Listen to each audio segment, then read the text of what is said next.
दिनांक 7 नवंबर 2021 को डॉक्टर राजेंद्र प्रसाद केंद्रीय कृषि विश्वविद्यालय पूसा समस्तीपुर का द्वितीय दीक्षांत समारोह माननीय उपराष्ट्रपति श्री एम वेंकैया नायडू की अध्यक्षता में संपन्न किया गया। इस समारोह में बिहार के माननीय मुख्यमंत्री श्री नीतीश कुमार अपने अभिभाषण में बिहार सरकार द्वारा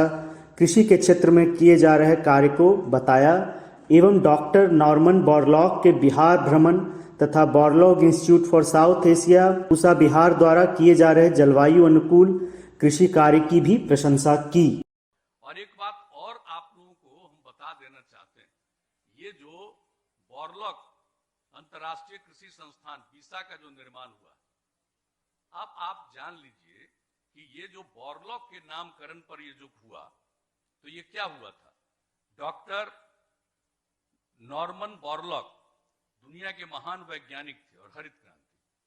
और जब श्रद्धेय अटल जी की सरकार में मुझको कृषि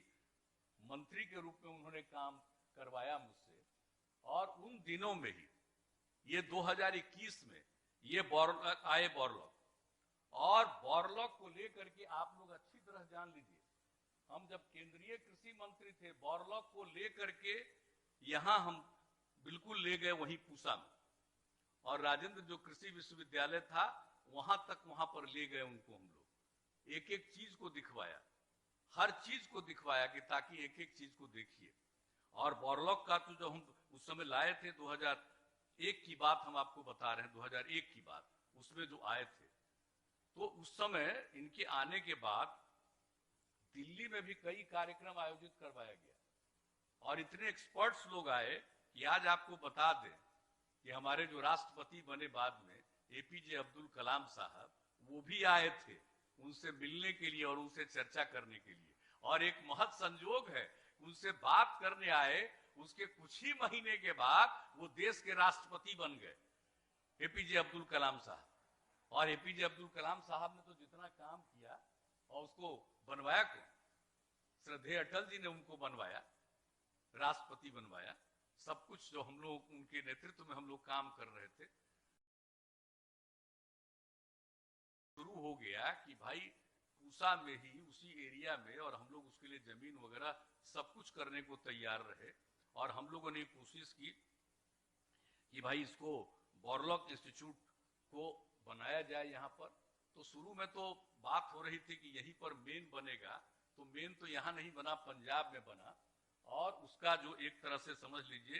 कि उसको यहाँ भी उसका एक सेंटर बनाया गया। उस सेंटर को हम 2016 में देखने के लिए गए, तो 2016 में जो हमने देखा कि भाई इतना अच्छा काम किया है इन लोगों ने,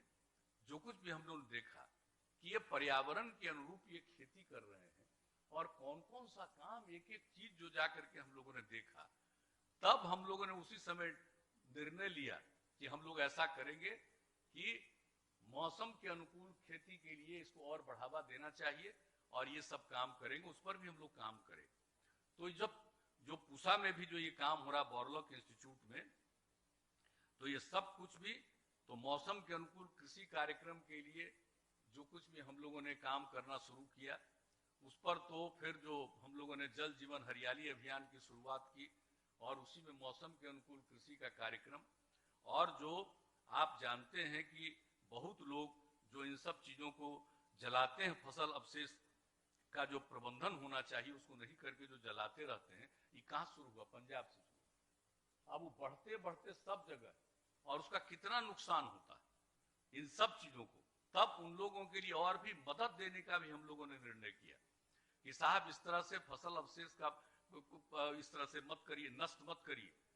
और उस तरह से उसको जलाइए मत, उसके प्रबंधन के लिए और विशेष इंतजाम करिए। तो इन सब चीजों पर भी हम लोगों ने काम शुरू किया, और उसके लिए जो मौसम के अनुकूल कृषि कार्यक्रम की शुरुआत हम लोगों ने शुरू करा दिया। 8 जिला से पूरे के पूरे 3800 जिले में हम लोगों ने ये काम शुरू कर दिया।